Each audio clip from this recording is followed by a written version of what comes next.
Deus qui quod fidelium Sancti Spiritus illustratione covisti, da nobis elionem spiritu recta sapere, et de eius semper consolatione gaudere per Christum Dominum nostrum. Amen. Sede sapientiae, Ora pro nobis. in nomine Patris et Filii et Spiritus Sancti. Amen.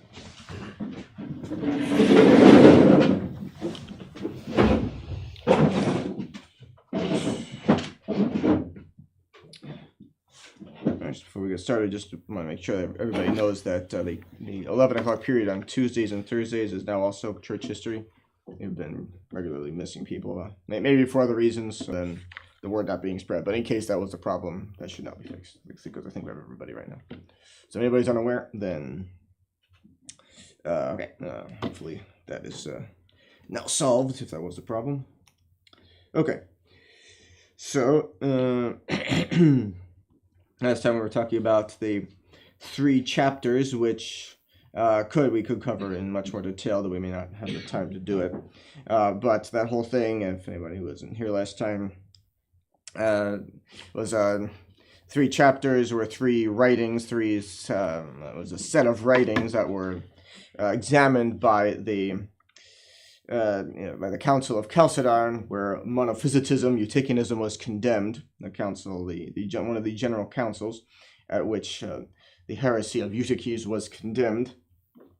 And to make the story as simple as possible, the Monophysites, the Eutychians, who wanted to undermine the authority of that council, tried to get the emperor to himself, without any authorization from the church, to condemn the errors in those 3 chapters, as they're called, and by so doing make it at least seem that the Council of Chalcedon had got something wrong, or was in some way defective. That was the idea. They wanted to create that they wanted to create that impression by getting the emperor to condemn these writings, or at least the errors in them, and make it thereby seem that the council was unreliable, because the council examined these but did not condemn them, but now they're condemned, so clearly there's something wrong with that council. That was the impression they were hoping to create.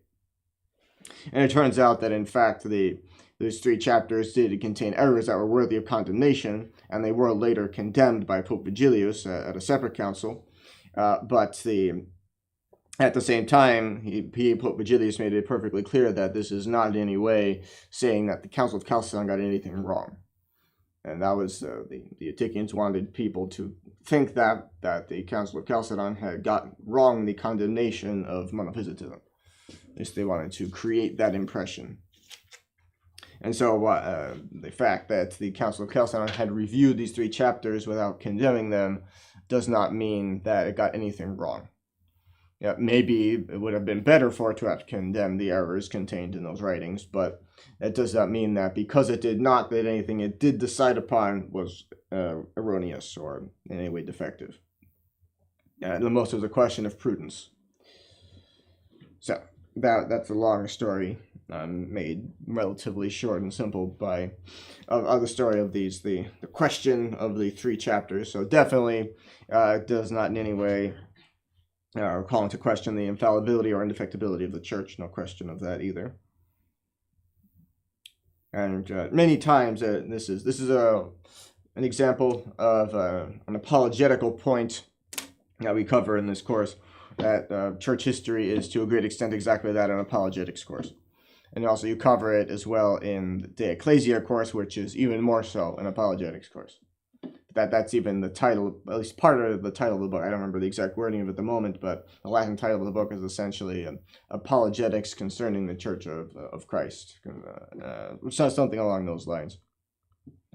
And that is much of what you learn in the De Ecclesia course, which goes into much more detail than various points that we have time to go into here.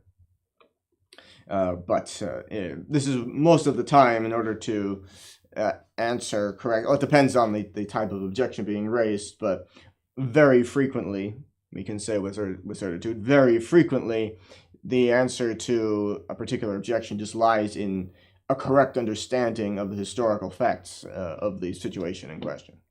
What was actually done. I mean, most of the time, the objection or the false impression that people have, maybe some of them in good faith, but still a false impression that people have, and upon which they base false accusations is just due to a misunderstanding of historical facts, many times.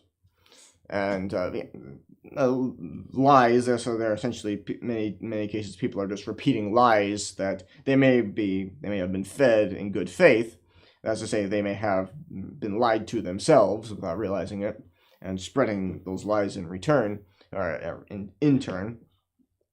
But they're still lies that they're spreading. Many times it's just either things that are false, just outright false, as complete fabrications, or twisted versions of events. And sometimes it can be, the line between those two things is blurred. It might be something that was, might say, some lie that might at first seem to hold up some historical fact, but it's so badly twisted that it is effectively a fabrication. Sometimes you can get that too. So this is just one example of a case when once you understand what the actual facts of the situation were, then everything becomes clear. But at first glance, sometimes things can seem confusing, perplexing, etc. Okay, so moving on. Now we're in the reign of Pope Pelagius. We're starting on page 123 here now. So, in a letter to King Childebert, Pelagius repeated the declaration in terms even more explicit, that he exhorts the king to quiet the fears of such of his subjects as might imagine that the condemnation of the 3 chapters could prejudice the Council of Chalcedon. So this is no way the fact that Pope Vigilius later on condemned the 3 chapters in no way is a reproach, or absolutely no way impugns upon the authority of the Council of Chalcedon. It got everything that it did decide upon, it got right. It just examined those 3 chapters, but then did not proceed to a decision concerning them. That's all. Did not approve of them in any way. So the Latin Church, less fiercely, just goes to show that even in the 6th century, even there were already heretics were trying to spread false impressions, were already being deceptive for the purpose of attacking the authority of the church and of various acts of the church. Because a council is, of course, an act of the hierarchy of the church. So the Latin Church, less fiercely tossed by the storms of religious disputes, which were so disastrous in the East, was intent upon keeping inviolate the respect due to tradition, the sacred deposit of the ecclesiastical constitutions. So had the East but possessed a little more of the same conservative spirit, the world would probably not have been scandalized by the lamentable defection which still lasts. So that's in reference to it. Yes, now, schisms that have lasted for many centuries, many centuries by now. And we're seeing the early symptoms of that. And it's right at this point that the East is going into and coming out of schism, causing problems, perhaps with some respite, some periods of respite during which there is less trouble, but it's overall cause of trouble. So in the East area, our author here, he's especially interested in giving the effects of what's happening in Gaul because the author is French. And it's all very good to look at all this, but we don't have the time to examine the details of how things are, what exactly is happening in places where things are going better. And keep that in mind also, no matter how many problems and difficulties we cover at all times in the history of the church, except for maybe the very earliest centuries when it was just a matter of surviving persecution, at least after, starting with the Emperor Constantine, there's always at least some place where things are functioning, or we say, in a way that we might say is normal. Places where Catholics are just living normal lives, carrying out their duties of state and their duties of religion in peace. And we might say that from the time of the Emperor Constantine up until about Vatican II, there's at least somewhere, some places in the world where things are being carried out normally. Or since Vatican II, things have been, no place can function normally since then. Not in every respect the way it should be. Everything has been emergency operation since then. But anyway, just to make a note of that, we cover all of the high points, so to speak, but in reality, they're more like the low points of church history, all of the real problems, all of the particularly rocky incidents, and the controversies that are the most famous, because those are the things that most often have to address, people have to bring up. Either bring up by way of objection or asking about how to answer this objection. And so that's not the only thing we're interested in here, but it is certainly one of the most important things that we're looking at here. So we'll move on to the pontificate of Pope John III. He's taking his seat on the chair of St. Peter. John III, in March of 559 AD, John III at once proceeded to ratify the condemnation of the 3 chapters, as his 2 predecessors had done before. But in the East, this discussion had given way to the new error of the Fantasiasts, or the Incorruptulae, whose warmest abettor was no other than the Emperor Justinian himself, whose record, despite the good things on it, is definitely far from perfect. So these heretics taught that the body which Christ assumed in the womb of the Blessed Virgin was capable of no alteration or change, and was not even subject to the natural and innocent sensations of hunger and thirst, so that even before his death he ate without necessity, as he did after his resurrection, whence it would follow that the sufferings of his passion and death were not real. And so, of course, all of that is false. That it's true that our Lord, from the very first instant of his incarnation, had the beatific vision. His human soul was in enjoyment of the beatific vision, so he never had the virtue of hope, because he never needed the virtue of hope.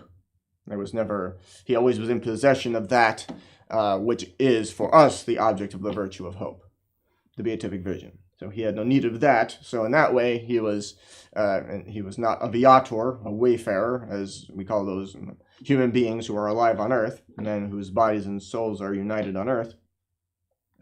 But he was a viator with regard to being able to suffer his hunger and thirst, being able to suffer pain, obviously, and willingly. When he willingly underwent death, he truly underwent death. And to say anything else, to posit any notion that would lead you to conclude that our Lord's passion and death were not real, is obviously false. In fact, very serious error. And because to deny that our Lord's passion and death were true, to deny that is certainly heresy.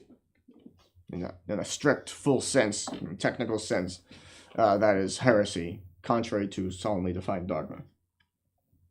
So the heretic styled the Catholics corrupticulae, worshippers of corruption. So, just the way that this is also something common. It's just human nature to start to hurl insults at anything you don't like. Obviously, is something that's not very something that at least fallen human nature is very much prone to.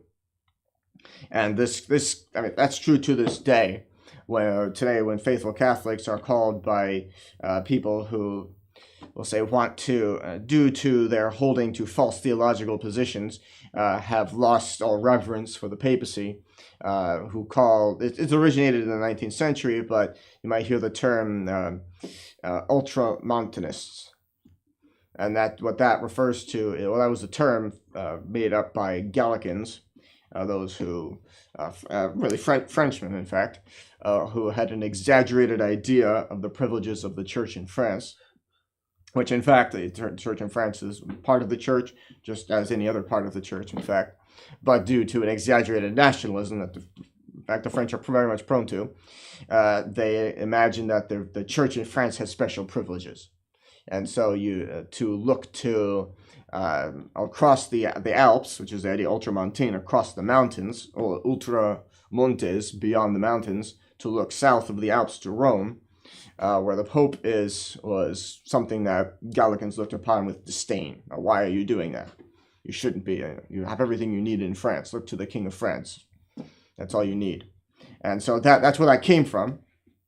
And it just became something that, generally speaking, was used against anybody who actually had a sense of reverence, in the sense that we must, in fact, under pain of eternal damnation, in fact, that we must be submitted to the Holy See.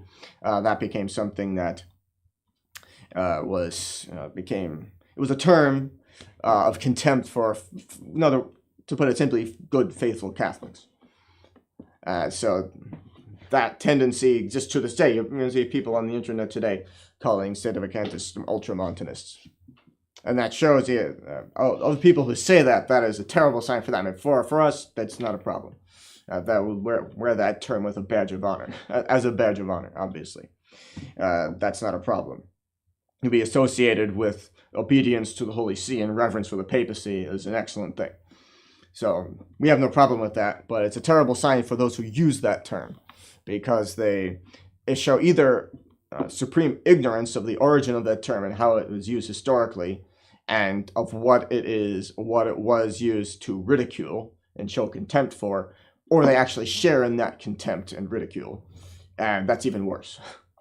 So either way, they have no business. Anybody who uses that term as an attack upon faithful Catholics has, frankly, no business saying anything about the current situation in the Church, and needs to look to his own very serious problems, and should go silent until he has those completely sorted out, and then should make every step to retract those such statements. Any case in which he used that as an attack, but. Putting all that aside, someone at the very least is in way over his head who uses that as an attack on faithful Catholics. At the very least, that's the nicest possible conclusion, that he has no idea what he's talking about, has no idea what that term means or where it comes from. If he's in good faith, he's way over his head. So, this just goes to show the fact that in the 6th century, heretics came up with other nasty, or that was the intention, to come up with some kind of nasty term to refer to faithful Catholics. That's not something new. We see it happening today. That's not something new, and it's not something that will go away either. So, the emperor sought to make this belief binding by means of a decree, which he required the bishops to sign, but they nearly all refused. So that's actually that's a good thing, obviously, that they had the fortitude not to sign it. And in fact, that's something that you're almost surprised to read, given the number of times that large numbers of bishops have gone along with heresy or schism. Let's think of the Anglican schism. How St. John Fisher became famous because he was the only bishop, if I'm not gravely mistaken. He was I think the only one, if not then one of only very, very few, in the entire hierarchy in the Catholic Church, and I might say the entire English hierarchy of the Church, that did not go along with it. And he was killed for it, so he was a martyr and canonized, but that's why his name stands out so much, because he was one. He may be the only one. The two big names that come to mind in that time are St. Thomas More, of course, and St. John Fisher. St. John Fisher was a bishop. St. Thomas More was a layman. He was a very prominent layman, but he was a layman, whereas St. John Fisher was a bishop, and it seems the only one who remained faithful at that time. So that's not the only instance either of large numbers of bishops going very badly off the rails. And you can see why, looking at the history of the Church, you realize why St. John Chrysostom said that the floor of hell is lined with the skulls of bishops. The number of catastrophic failures on the part of large numbers of bishops throughout time is indeed chilling to consider. But it also goes to show that something like Vatican II can happen when there's no true pope to hold it all together. So, St. Eutychius, Patriarch of Constantinople, displayed the most heroic courage. So, yet there are still saints in the East. It's not all trouble. But even on this occasion, this is an occasion of trouble in which we see a saint emerge. In the order of Justinian, he was arrested and banished without even being given the form of trial or examination, and to see given to John the Scholastic. So the heresy of the Incorrupticulae would probably have renewed the religious strife in the East, but on the 14th of November of 566, Justinian was removed from the scene in the 40th year of his reign and the 84th year of his life. So that'd be old today. That's absolutely ancient at the time. Anybody would live to be 84 years old. So this is the way in which this problem was solved. The emperor just died. And that was up until very recently, probably within the last 100 years, or less than that even. That was always a possibility for the solution of a problem. Somebody might just drop dead. It still could happen, but it's just much less likely to than in the past. People dropping dead, that was something that happened. Even young people, all the time. It used to happen all the time. People just drop dead. For unexpected reasons. Maybe somebody who never had a particular history of health problems might just drop dead because of something that might today be known, but some hazard that at the time was unknown. So he died, and he was just very old in this case, but he just died. The close of his long career had sadly belied its opening promise. So he started pretty well. You may remember the details of that, which we won't go into now, but he started pretty well, but then did, to say the least, not so well. His passion for religious discussions multiplied and fomented them to the great detriment of the church. So this was a reoccurring problem, starting even with the sons of Emperor Constantine himself. The emperor is getting very excited about theology, which is not in itself a bad thing, but they got too excited about it. That the emperor taking interest in such things is not a problem, of course, in itself, but they got too excited about it and had an exaggerated idea both of their authority in those matters, which in fact is zero, and also of their own personal expertise. So being in way over their heads personally and far beyond what is the realm of things of which they have authority, the emperors were constantly getting involved in questions of theology, attempting to make authoritative pronouncements, which ended up just causing trouble, all of it. And this is Emperor Justinian, unfortunately, was no exception to that. Despite the good things he did, he was no exception.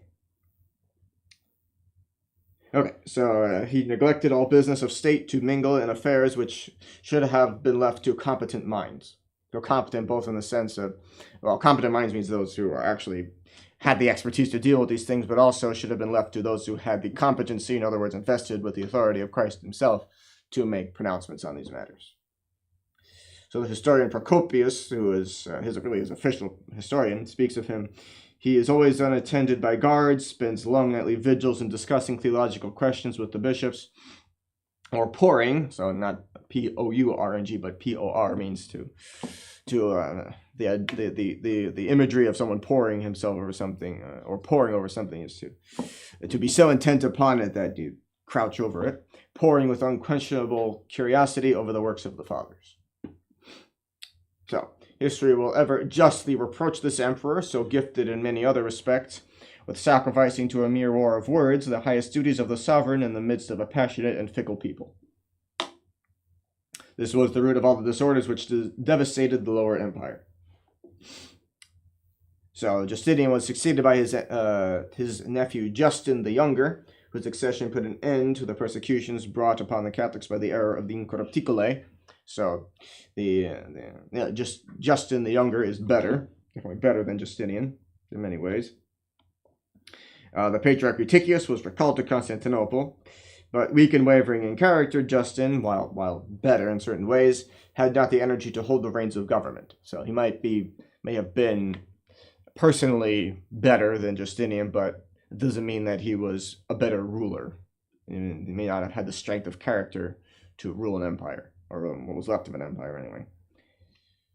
So they keep that in mind, that someone might be very, very pious personally, might have a even great sanctity, either by reputation or in fact, I say the reputation might in fact reflect reality, but he might not actually have the qualities to be a good ruler, either in the civil or ecclesiastical order. So sanctity is not a guarantee by any means of the qualities to be a good ruler.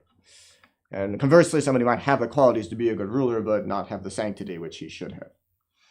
So those are two different things, two different gifts. So giving himself up to the most extravagant disorders, ending at length in almost a total insanity, he left the charge of the government in the hands of Sophia, niece of Theodora.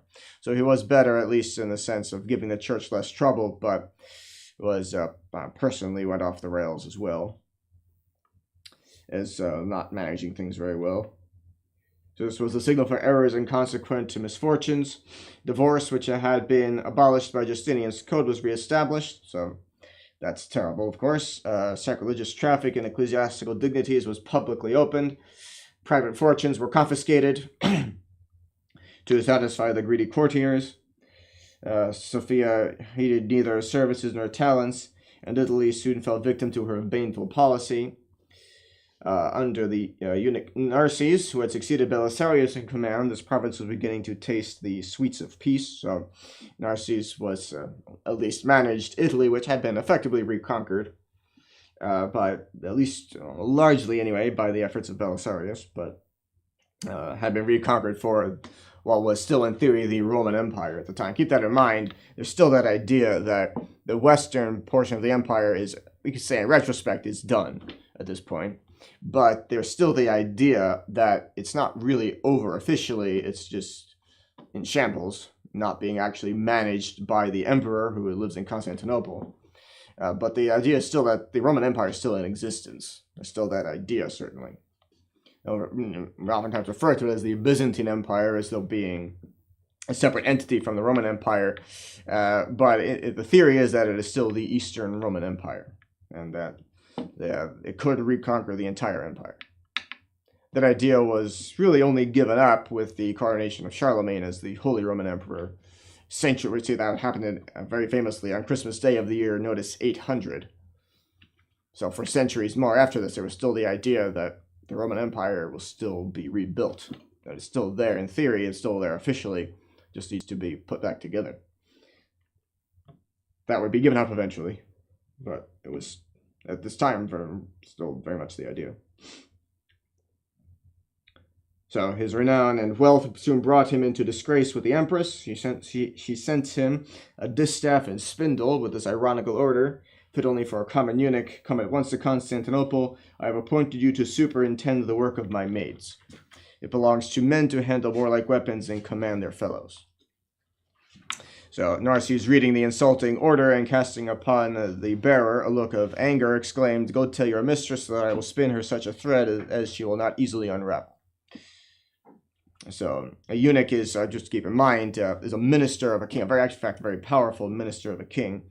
The term actually originally comes from someone who is castrated, but not everybody in history who is labeled a eunuch was actually so deformed or so mutilated. In fact, we won't go into the reasons why that originally was, but the point is that the term has now just come to mean someone who's a very powerful minister of a king, or an emperor in this case. And so Narses is in fact a very powerful minister sent by the emperor, and in this case he's been angered. A very powerful minister has been insulted by the empress, and so he writes to the king of the Lombards to lead the poor soil of Pannonia for the rich and fertile fields of Italy. So he's no longer interested in really taking care of Italy for the empress, who just insulted him extremely so. So he wants him to. So the Lombards, this is where now part portion of northern Italy to this day is called Lombardy, for the reason that these Lombards came west and invaded Italy and occupied a part of it. So the royal barbarian king could hardly have hoped for so favorable a message. Long he awaited an opportunity, only withheld by the presence of the imperial army. So Narses is saying, I'm not taking care of this place anymore for the empire. This barrier being now removed, he entered Italy on the 2nd of April of 568, and his whole nation, his warriors, their aged parents, their wives and children, all came with him.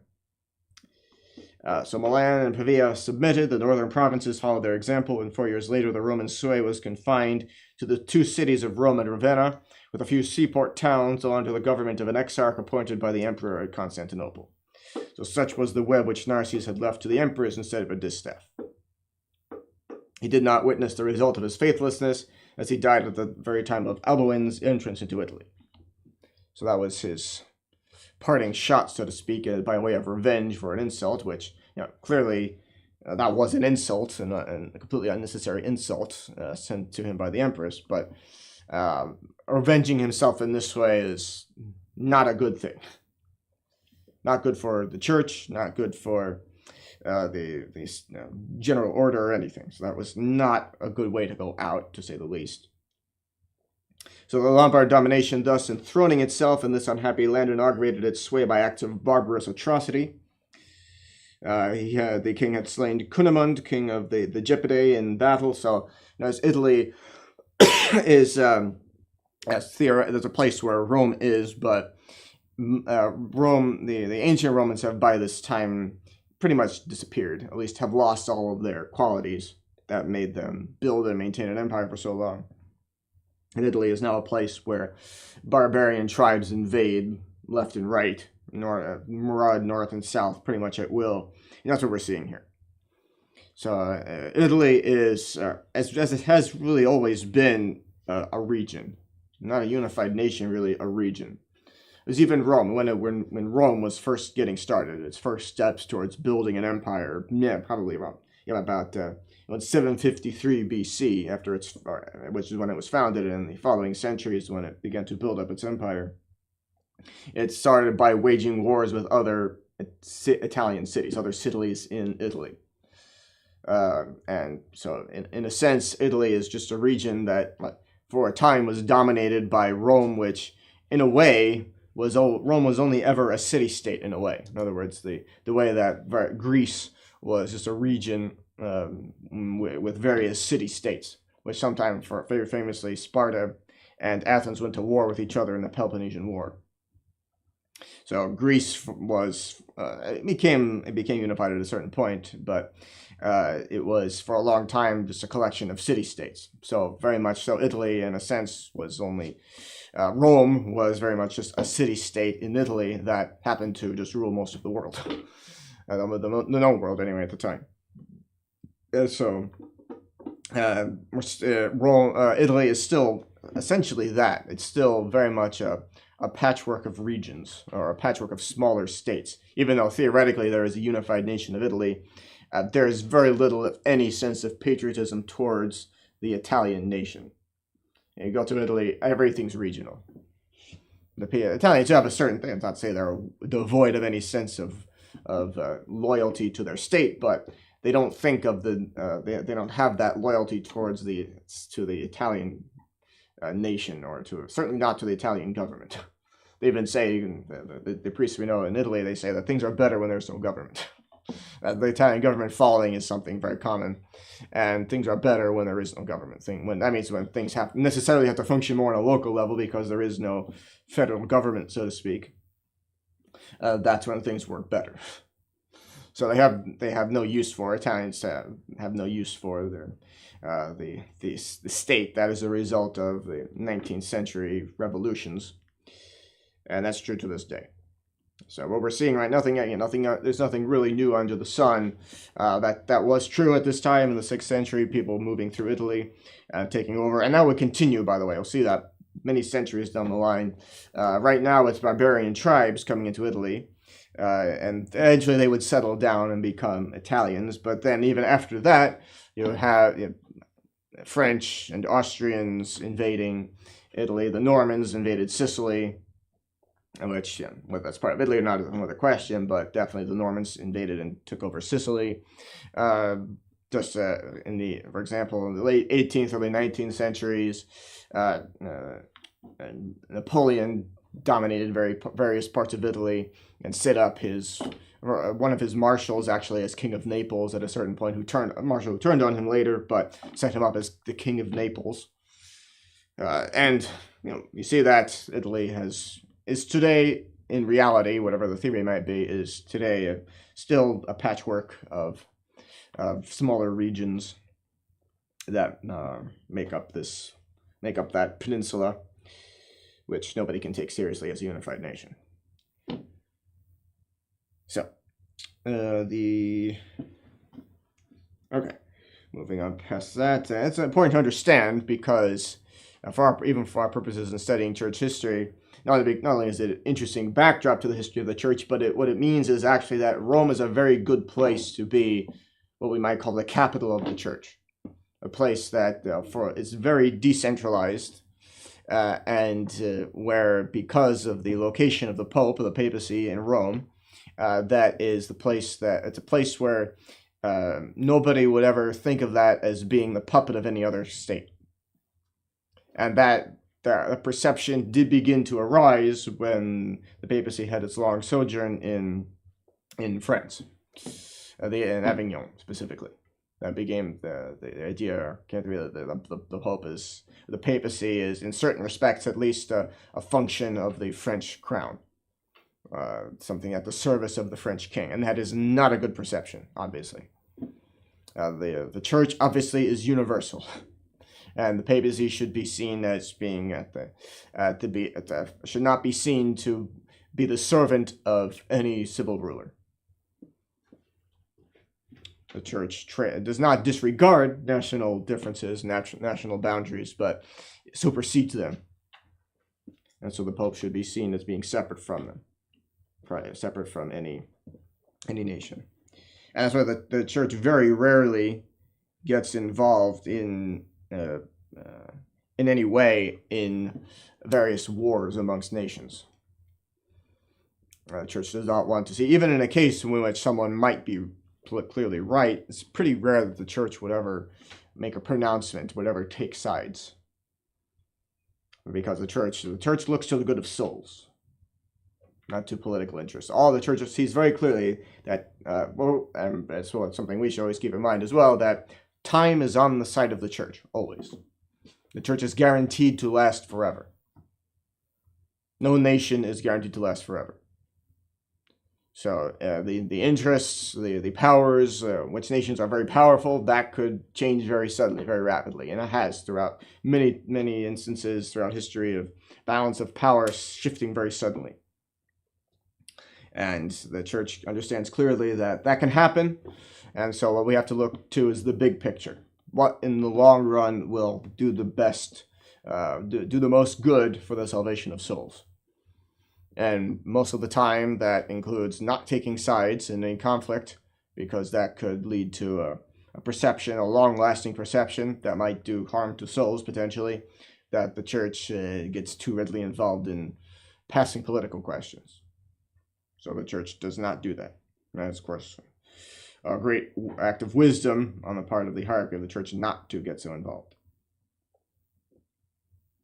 So the new masters of Italy were Arians, though the Lombards were Arians, unfortunately.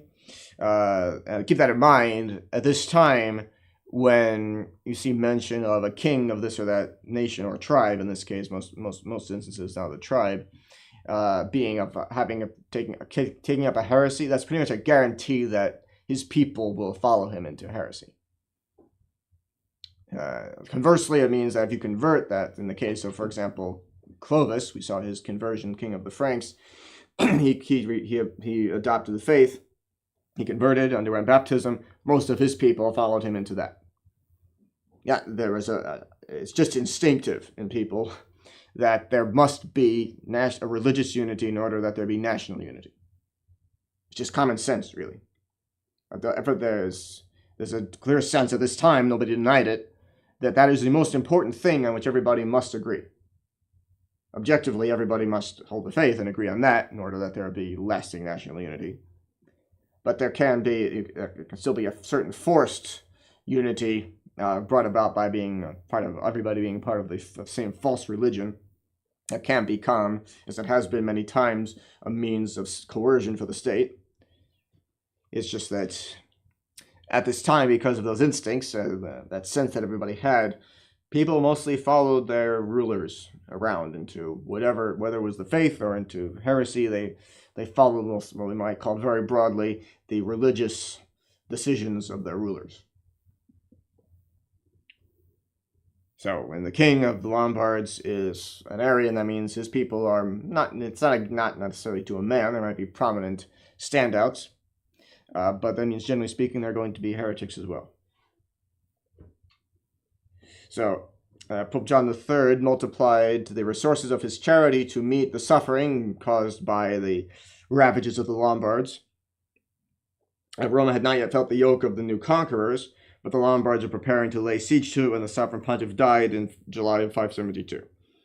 The 14 years of his reign had been cruelly embittered by the religious dissensions which disgraced the east, and the Lombard invasion which so fraught with misery to the west. Only in Spain and Gaul did the church enjoy a peaceful course of conquest. Okay, so we'll move on to the pontificate of Pope Benedict I. After the death of John III, the Holy See remained vacant 10 months. The terror and consternation inspired by the Lombards, who pushed their inroads to the very gates of Rome, had prevented the meeting of the clergy and people to elect a sovereign pontiff. So it took some time, 10 months, and that sounds like a long time until you consider, of course, the current length of time for which we've been lacking a true pope. But the point is that there's no length of time that is the maximum that the church can tolerate there being no pope. It can last many years. Nothing intrinsically preventing that. Sometimes people try to base an objection against us by the notion, well, due to actually definition, and it was the Vatican Council that defined there must be perpetual successors to St. Peter, and people take that to mean, well, that means there must constantly be a pope, or at least, and the what I call it interregnum, those length of time during which there is no actual pope, can only be very short. Then it does not mean that. It means that the line of the popes can never be destroyed, can never be ended. Of course, there will be a last pope at the end of the world, but no human power can break the line of the papacy. So that's the short answer to that. That's what that definition actually means. It's true that the mechanism for electing a new pope can never be lost, and the thesis answers that. And the totalists have, we say, no satisfactory answer to that problem of apostolicity. How do they answer that question? How is the apostolicity of the church preserved in the current situation? We say they have no satisfactory answer to that. We're not going to go into that right now.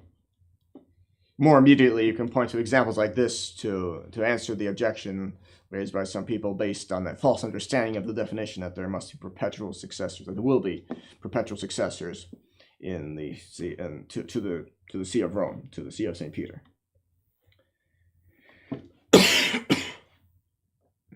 All right, so in Spain, Catholics were subjected to a severe persecution by Leovigild, Arian king of the Visigoths, whose son Hermenegild had been converted to the true faith by St. Leander, Bishop of Seville. So St. Hermenegild is a famous martyr.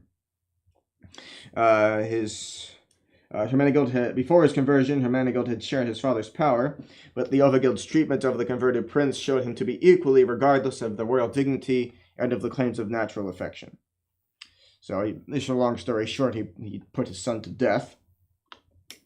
But at the death of Leovigild himself, his son, Recarede, brother of Hermenegild, embraced the Catholic faith, and by force of reasoning rather than by the exercise of authority, he led the Arian bishops to follow his example. So such was the situation when Benedict I, or Bonosus, was elected to succeed Pope John III. So he lasted not even quite, or a little over 4 years, so it's a relatively short pontificate, and it was taken up by the care of the Italian difficulties which followed in the train of the Lombard invasion, and by the exercise of a tender and paternal charity during the grievous famine which decimated the population of the peninsula. So, okay, also here, at this time, the glory of the pontificate was the choice made of the monk Gregory to fill the office of Archdeacon of the Church of Rome. This would later on be Pope St. Gregory the Great. Pope Gregory I, St. Gregory I, St. Gregory the Great. He had resigned the Praetorian dignity to answer a supernatural call to the religious life. He was destined to give the onward impulse to the age and to illustrate, to give luster to, meaning the Apostolic See under the name of Gregory the Great. And this is a famous story that he happened one day to walk through the marketplace of Rome when his attention was caught by the remarkable beauty and symmetry of some slaves exposed for sale. He asked what countrymen they were and was told they belonged to the nation of the Angles, and he said they are not Angles but angels, meaning that these are people he wants to see evangelized. Perhaps referring to their physical comeliness, but also he had a good impression of them and wanted to see them evangelized. So he said, alas, that such people should still remain buried in the darkness of heathenism. And indeed, we'll get to that before the end of the year here, but we'll get to the fact that St. Gregory the Great sent St. Augustine of Canterbury, not to be confused with St. Augustine of Hippo, but St. Augustine of Canterbury to evangelize the nation of the Angles, or to go to Britain, which was, at this time transforming into, well, we're seeing at least the early stages of the development of the nation of England, And in fact, it is for the Angles that England is named. Angleland. First was called Britannia, or the Romans called it Britannia because of the Briton tribes there, the Britons, who were very different people from the Angles and the Saxons. The Saxons, in fact, were a Germanic tribe. And to this day, there's a region of it, Germany, called Saxony. The Saxons were a Germanic tribe that themselves invaded Britain, and they merged with the Angles to become the Anglo-Saxons, who became the English.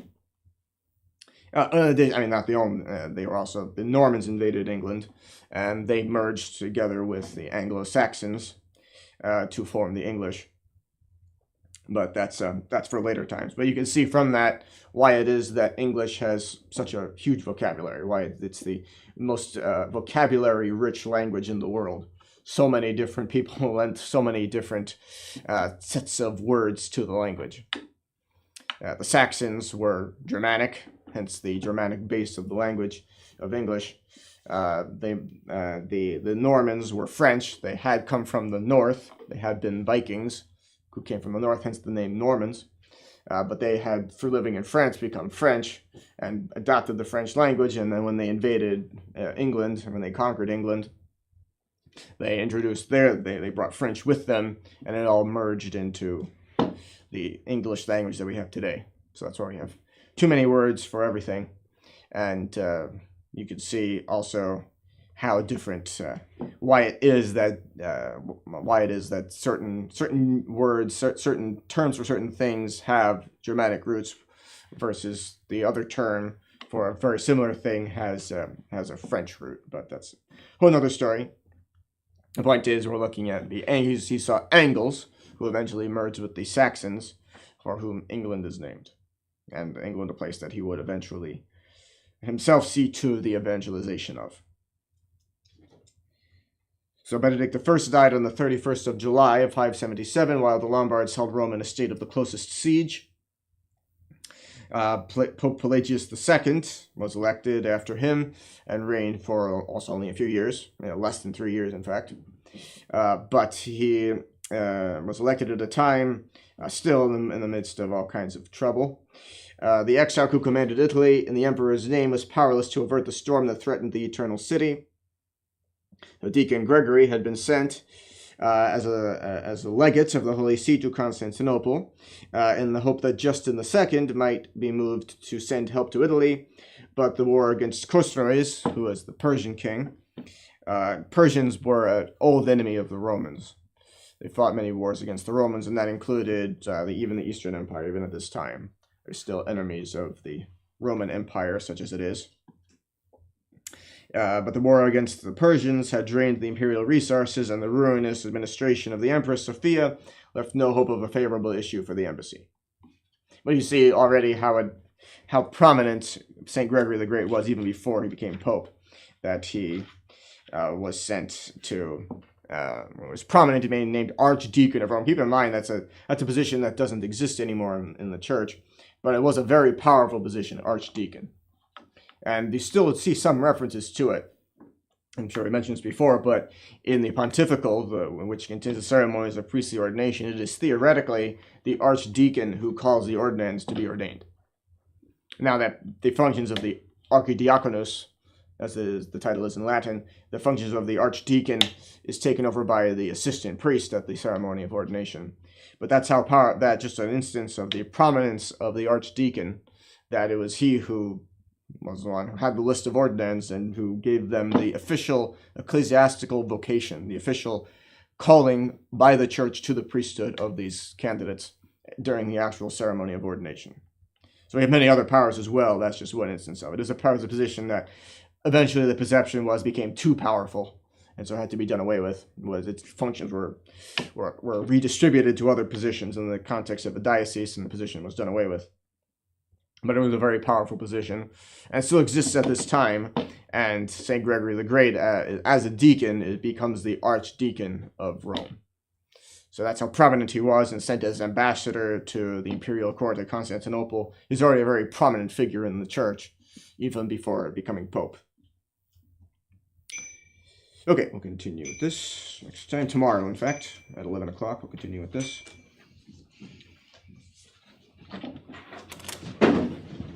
In nomine Patris et Filii et Spiritus Sancti, amen. Subtum presidium confugimus Sancta Rei Genitrix, nostras peccationes et despicias necessitatibus et periculis cunctis, libera nos semper, Virgo gloriosa et benedicta. In nomine Patris et Filii et Spiritus Sancti.